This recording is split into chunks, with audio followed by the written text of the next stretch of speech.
Hola, pues espero que estén muy bien. Bienvenidos. Esto es mi podcast Nunca Digas Nunca. Un nuevo episodio.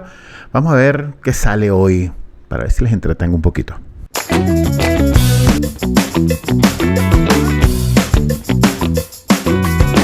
¡Pum! Y así estamos llegando a este nuevo episodio con ganas de la cháchara que siempre tengo para ustedes, sobre todo porque es un tema que nos va a conectar muchísimo con el tema de los recuerdos, pues, sobre las cosas que tienen que ver con música, recuerdos, pero en este caso no voy a hablar de bandas, no voy a hablar de canciones en específico, sino de un evento que lo revisamos 25 años después, entendemos la magnitud de lo que ocurría en aquel momento, donde tal vez no comprendíamos mucho de qué era lo que estaba sucediendo, especialmente porque, bueno, estábamos empezando a tener contacto con un desborde tecnológico importante, sobre todo en el tema de conectividad, en el tema de Internet.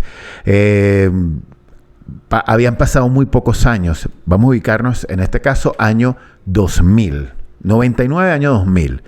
Dejamos atrás siglo XX, bienvenido al siglo XXI, el temor que había sobre la especulación de que el mundo se iba a acabar se confirmaba que no, que seguíamos adelante, que seguíamos con nuestras vidas y que damos la bienvenida al 2000 en medio de muchísimas cosas que estaban ocurriendo simultáneamente, sobre todo en el tema de Internet. Fue cuando empezamos a conocer, bueno, cómo navegar, abrir páginas, conocer un montón de cosas, revisar información. Google empezaba a dar sus primeros pasos, cosa que nos impactaba muchísimo. No habían redes sociales, olvídenlo, nada de Facebook, nada de YouTube, nada de Instagram, TikTok, de Spotify, no, nada de eso. No había WhatsApp, nada de esto. Teléfonos todavía analógicos, empezando a los primeros pasos por ahí. Faltaban un poquito de años para que llegara a nuestras vidas el primer BlackBerry como el primer smartphone. Así que hay que entender, hay que ubicarse lo que ocurría en el mundo, lo que ocurría en nuestras vidas, en los jóvenes. Que les está hablando en el 99, llegando al 2000, apenas iba a cumplir 27 años, o sea, un baby, estaba ocurriendo. Y en medio de esto, tener un computador, contar con una página de Internet, pues bueno, eran cosas que te da un estatus, te da una posición de una persona que está actualizada, una persona que está llevando la tecnología adelante con la mejor disposición y bueno, ahí en medio de todo aprendiendo y enfocándonos. Es cuando de repente entendemos que llega a nuestras vidas algo que ahorita damos por sentado, ahorita es tan fácil entender. Explicarle esto a un chamo es algo que les puede impactar, les puede sorprender que nosotros en aquel año 99-2000 hubiésemos sido impactados y sorprendidos por esto que no le damos crédito. Pero analizando ahorita esto es donde vemos la magnitud histórica de lo que ocurrió tecnológicamente hablando y socialmente hablando también. Bueno, nada, un día, y suele ser así, un amigo es el que está frente al computador y tú ves que tiene esta imagen, esta especie de interfaz, donde tú dices, ajá, ¿qué es esto que estás haciendo? Y él te decía, estoy descargando música. ¿Descargando música? Bueno, sí, eso era inconcebible. Hay que ubicarnos. ¿Cómo era la cosa en el año 99, en el año 2000? La música, la única manera de que obtuvieses música y que tecnológicamente hablando fueses muy avanzado, la tuvieses en formato MP3 en tu computador, es porque adquirías el CD, tal vez el disco de acetato si podía conseguirse todavía algunos, y después ese CD en tu computador tú lo grababas en la memoria del mismo, en archivo MP3. Así era como funcionaba la cosa.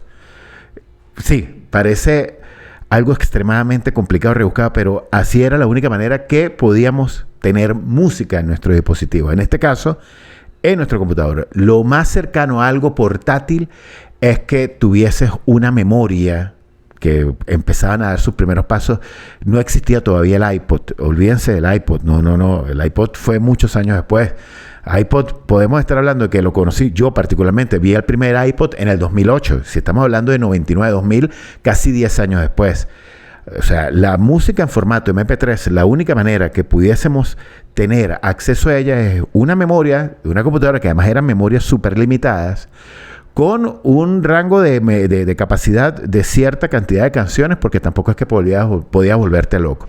Yo trabajé en radio y estaban empezando a meter las primeras computadoras, porque todo antes era con cajetines, lo más avanzado era un minidisc, por ahí un DAT, que eran estos como cassettes digitales, magnéticos, como se les conocía, o el lector de disquetes. El DAT era un lector de disquete donde en un solo disquete había una canción, a lo sumo 2 o 3 canciones o publicidad.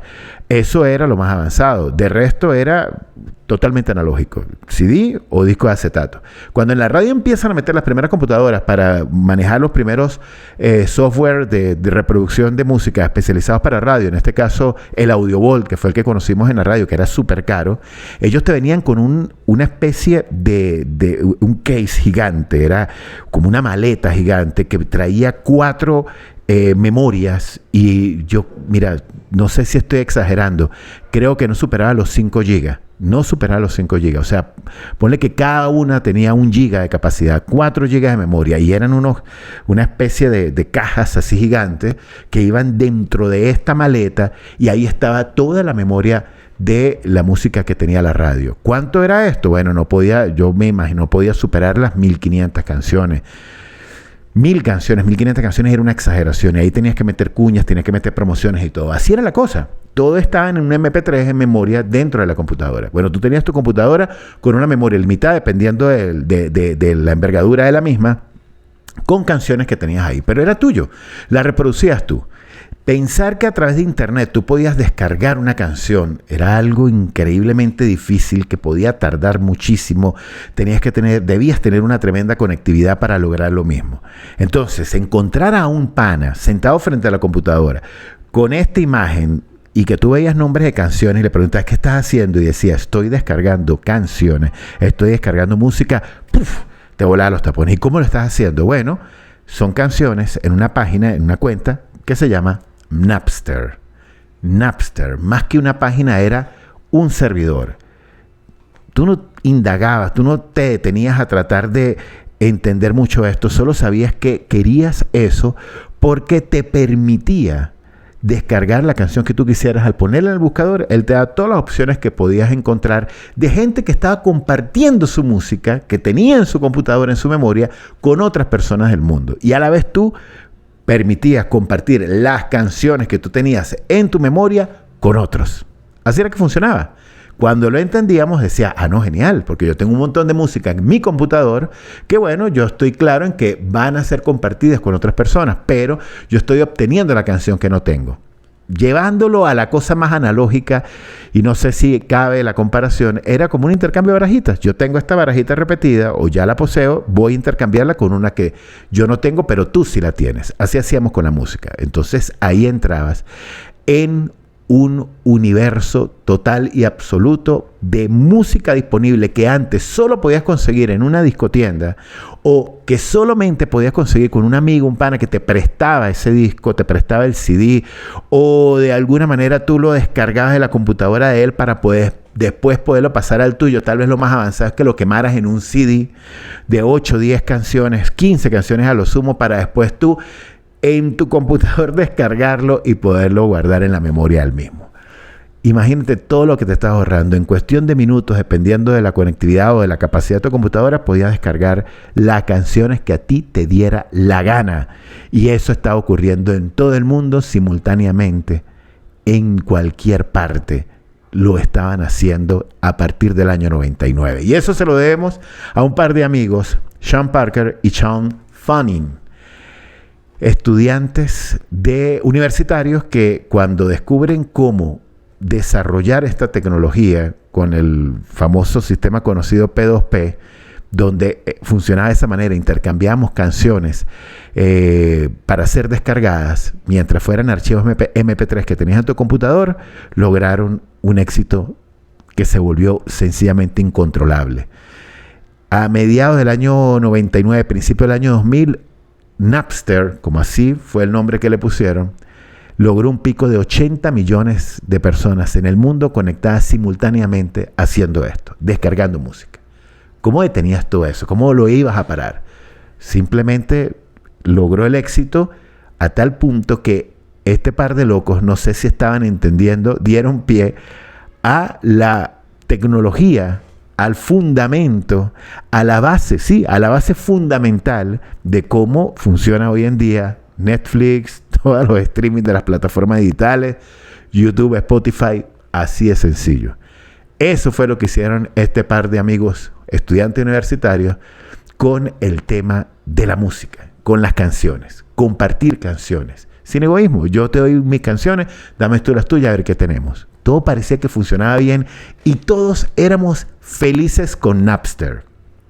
Este que está aquí, que tenía que grabar canciones en la radio o jalarle mecate al operador o al jefe de grabación de la emisora llevándole un CD para que por favor me pasara esas canciones. Ahora simplemente con Napster las podía descargar, las podía obtener y las guardaba en mi computadora.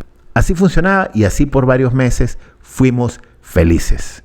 Pero como todo tiene su final, como todo cuento tiene ese arranque, ese momento de esplendor, ese momento de alegría, también tuvo el momento de la caída y el final. Y todo comienza, y por eso es que hoy he dedicado este episodio para contarlo con ustedes, porque hoy estoy grabando a esta hora, hoy 12 de abril, sábado 12 de abril de 2025, un día como hoy, hace 25 años, el 12 de abril del 2000, era que sucedía la demanda y fue el principio y el fin de Napster. Una demanda de nada más y nada menos encabezada por el señor Lars Ulrich, baterista de Metallica, que daba la cara y se ponía al frente de una lucha que terminaría ganando. ¿Y por qué sucedió esto? Porque bueno, Napster comienza de esta manera, tal vez no se entendía, no habían reglas, no habían figuras legales para controlar esto porque era algo que comenzaba, que nacía, que surgía, que iba sobre la marcha y la humanidad iba aprendiendo con ello. Así es como de repente sucede lo que tenía que suceder, el momento clave, el punto de inflexión donde todo cambia. Y sucede con una canción, I Disappear, de Metallica, una canción especialmente escrita, grabada, producida para la película Misión Imposible 2. Una canción que se supone iba a tener lanzamiento justo después del estreno de la película. ¿Cuál fue el problema? Que la canción ya estaba disponible y la tenía un gentío en todo el planeta semanas, meses antes del estreno de la película. Se filtró. La canción había sido grabada, se filtra por alguien del estudio, llega al computador de otra persona, se comparte, se viraliza, un término que en aquella época no existía, se distribuye en todo el mundo. Y antes, semanas, meses antes del estreno de Misión Imposible 2, meses antes de que Metallica dijera, sí, hemos sacado I Disappear, que es una canción para esto, algo que solo conocían la productora cinematográfica, el estudio de grabación y los integrantes de la banda, bueno, ya era de dominio público al punto de que el momento clave, como les dije, es que se corre la voz de que ya un gentío la tiene y es cuando en las emisoras de radio en los Estados Unidos y en todo el planeta ya estaba sonando I Disappear. La canción I Disappear del año 2000 de Metallica. Es ahí donde Metallica dijo, no, ya, vamos a actuar, esto no está bien. Sí, porque le quitó el impacto al estreno, le quitó el negocio a la canción, a la banda, a la discográfica, a la productora cinematográfica, a la película, en fin, o sea, se perdió todo. Se filtra la canción, las radios ya la estaban sonando en todo el mundo y Metallica actuó. Es ahí donde procede la demanda, porque además empieza a suceder con distintos artistas, con distintas bandas, y Metallica exige que se tome acciones legales en contra de, en este caso, la página, en contra del servidor de Napster. Bueno, aquí viene todo el tema para entenderlo hoy en día. Fíjate que yo estoy grabando en una plataforma como YouTube donde no puedo sonar canciones, no puedo poner ni esto de I Disappear de Metallica porque no quiero que Lars Ulrich me demande y me quite lo poquito que no tengo ni siquiera. Hay ya reglas claras con el tema de el copyright, con el tema de derecho de autor. Hay ya sistemas, inteligencia artificiales, hay mecanismos tecnológicos donde las plataformas detectan un fragmento de la canción y te paran el video porque no está permitido, cosa que por supuesto en aquella época no existía. En aquella época los derechos de autor estaban reservados simplemente en el disco que tú comprabas y decías, pero bueno, ya sabías que eso era propiedad intelectual de la banda. Pero cuando entra en la red y se crea este sistema de Napster y se empieza a distribuir por todo el mundo, ¿cómo paras eso? es la pregunta que surgía, pero ¿cómo evitamos esto? Y bueno, Metallica apunta, y ahí se une también Dr. Dre, que fue otro de los artistas que intervino dentro de esta demanda, contra Napster. Bueno, por un tema de trabajo, de derecho de autor, de copyright, que estaban violando. Napster alega que simplemente lo que estaba era permitiendo que la gente compartiera su música, que no estaba violando absolutamente nada del tema de derecho de autor. Y bueno, ahí es donde tiene que intervenir un tribunal.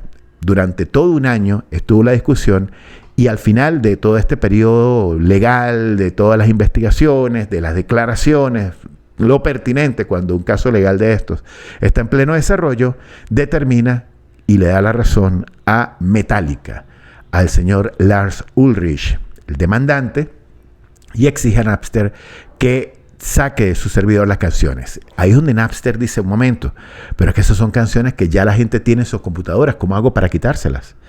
Bueno, todo esto termina teniendo un impacto en que tras la demanda, que fue por $10 millones, Metallica cobró $100,000 por cada canción filtrada, un total de 10 millones, y así varios artistas llevaron a la quiebra en el año 2002 a Napster. No pudo soportar las demandas que vinieron encima y el servidor termina cerrando y termina clausurando. Las canciones ya las tenía la gente, no podía eliminar. O sea, Metallica no podía hacer que Jairo Duarte, que en su computadora, creo que incluso yo fui uno de los que tenía Disappear, tuviese esta canción, la eliminara. Ya no había manera, o sea, no había un sistema, una tecnología que automáticamente eliminara la canción de tu computador. Esto ya era algo físico que tú habías logrado mediante Napster y que ya tenías guardado.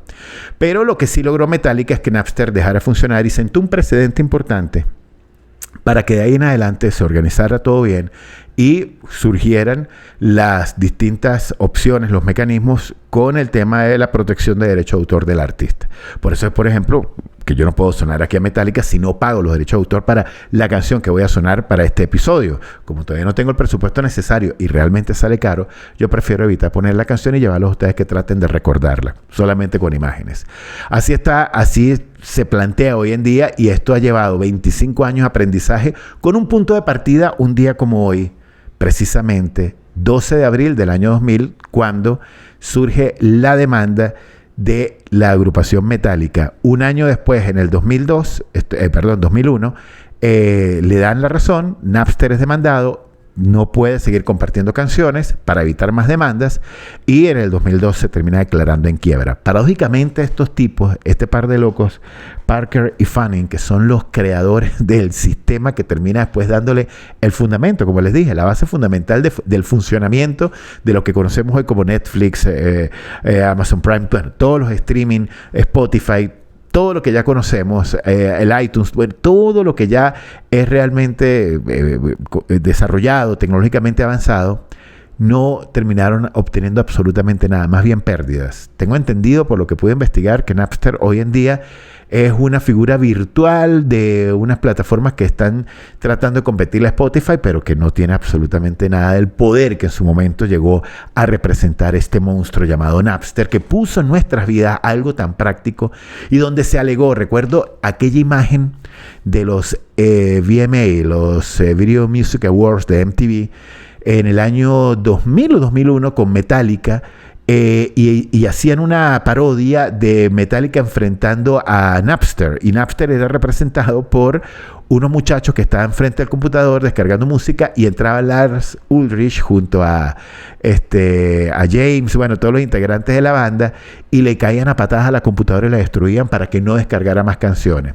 Y ahí está la discusión, ¿por qué Metallica prohíbe la libertad de compartir música? Fue una discusión bien interesante, donde también estaba la parte de ya un momento, pero ¿por qué tú no le vas a ganar a un producto que te ha llevado trabajo, te lleva un esfuerzo intelectual? Y de verdad, pues, hay que revisar cómo funciona esto. Al final, creo que precios solidarios, acceso mucho más práctico y directo a la música, lograron darle cierto equilibrio, donde no lo vas a obtener 100% gratis, tienes que pagar, y Metallica tampoco puede a cada persona que descargue una canción aspirar a meterse una millonada.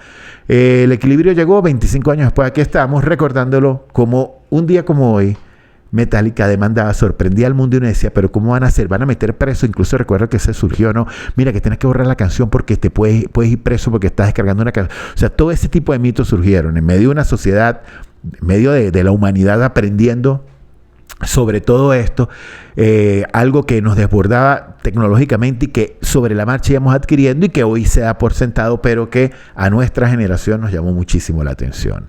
¿Cómo fue tu experiencia con Napster? Me gustaría leerte en los comentarios, a ver si tuviste Napster, si descargaste canciones, cuántas tuviste. Yo recuerdo que, a ver, películas como por ejemplo todo el soundtrack de La Playa lo descargué gracias a Napster.